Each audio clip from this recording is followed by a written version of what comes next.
નમસ્કાર મિત્રો। ગીતા રબારી એટલે એક એવું નામ જે આજે પણ માત્ર કચ્છ સુધી સીમિત નથી, પરંતુ સમગ્ર ગુજરાત અને ભારતમાં લોકગીતોની દુનિયામાં ઝગમગતું નામ બની ગયું છે। તેમના અવાજમાં કચ્છની મોટી ખુશ્બુ છે, તો લાગણીઓનું સંગીત પણ છે। કચ્છી કોયલ તરીકે જાણીતા ગીતાબેન રબારીએ નાનપણથી જ સંગીતના ક્ષેત્રમાં પોતાનું સ્થાન બનાવવાનું શરૂ કર્યું અને આજે તેમણે લાખો લોકોના હૃદયમાં સ્થાન મેળવ્યું છે। ગીતાબેન રબારીનો જન્મ ગુજરાતના કચ્છ જિલ્લાના ટપ્પર ગામમાં રબારી સમાજના માલધારી પરિવારમાં થયો હતો અને ગીતાબેન રબારીનો જન્મ તારીખ 31 ડિસેમ્બર 1996 છે, એટલે કે ગીતાબેન રબારીનું જન્મસ્થળ ટપ્પર છે। તેમના પિતાનું નામ કાનજીભાઈ અને માતાનું નામ વિજુબેન છે। ગીતાબેન રબારીના પતિનું નામ પૃથ્વી રબારી છે। ગીતાબેન રબારીના પિતા ખેડૂત હતા અને માતા ગૃહિણી છે। હાલમાં ગીતાબેન રબારી તેમના માતા પિતા સાથે ગુજરાતના કચ્છમાં રહે છે।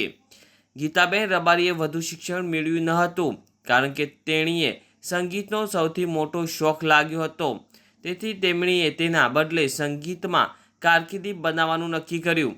તેઓ જ્યારે 5મા ધોરણમાં ભણતા હતા ત્યારે પ્રથમ વખત લોકભજન ગાયું હતું અને ત્યાંથી જ તેમની સંગીત યાત્રા શરૂ થઈ હતી। ગીતાબેન રબારીના શિક્ષણની જો વાત કરીએ તો મિત્રો, તેમણે પ્રાથમિક શિક્ષણ ગામની શાળામાં લીધું હતું। ત્યારબાદ તેમણે જામનગરની JN વિદ્યાલયમાં ધોરણ 10 સુધી અભ્યાસ કર્યો। ગીતાબેન રબારીને અભ્યાસ કરતાં પણ સંગીત પ્રત્યે વધુ પ્રેમ હતો, એટલે તેમણે ધોરણ 10 પછી શૈક્ષણિક જીવન છોડીને સંગીતને જીવન બનાવી દીધું। ગીતાબેન રબારીને વારંવાર સ્થાનિક ખેડૂતો દ્વારા ગાવા માટે વિનંતી કરવામાં આવતી હતી, જેઓ માનતા હતા કે તેમણીનો અવાજ એકદમ મધુર છે। પહેલા ભજન, લોકગીતો, સંતવાણી અને ડાયરા રજૂ કરીને તેમણે પોતાને આર્થિક રીતે ટેકો આપવા સક્ષમ હતા અને 20 વર્ષની વયે તેમણે ગુજરાતમાં એક જાણીતી ગાયિકા તરીકે પોતાનું નામ બનાવી દીધું હતું। ગીતાબેન રબારીના સુંદર અવાજે ધીમે ધીમે ખૂબ જ ખ્યાતિ મેળવી। નાના ગામડાના કાર્યક્રમોથી શરૂ થયેલી આ મુસાફરી ધીમે ધીમે જિલ્લા, રાજ્ય અને દેશભર સુધી પહોંચી। શરૂઆતમાં નાની રકમમાં ગીતો ગાવા પડતા, પરંતુ દરેક મંચ પર તેમના અવાજે દર્શકોના દિલ જીતી લીધા અને ગીતાબેન રબારી કચ્છી કોયલ તરીકે જાણીતા બન્યા। તમને મિત્રો જાણીને નવાઈ લાગશે કે ગીતાબેન રબારીએ ક્યારેય સંગીતનું શિક્ષણ મેળવ્યું નથી, તેમ છતાં તેઓ આવા મધુર અને મનમોહક ધૂનો ગાવા માટે જાણીતા છે।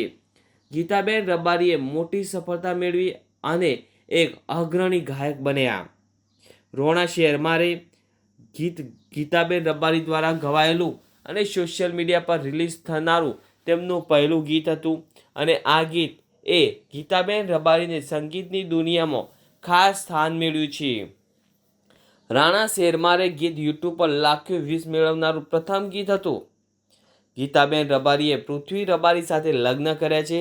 તેમનું ઘરફૂલ કચ્છના રૂઢિચુસ્ત સમાજ અને આધુનિક જીવનશૈલી વચ્ચેનો સુંદર સંતુલન છે। તેઓ હજી પણ પોતાના પરિવાર સાથે રહે છે અને ગામની જીવંત પરંપરાઓ સાથે સંકળાયેલા છે।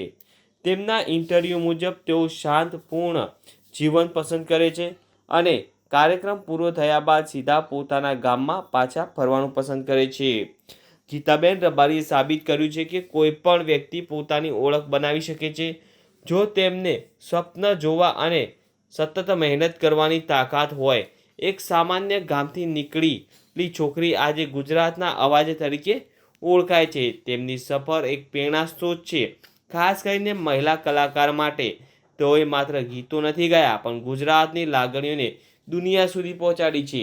તો મિત્રો, આજે આપણે જાણ્યું ગીતાબેન રબારી વિશે।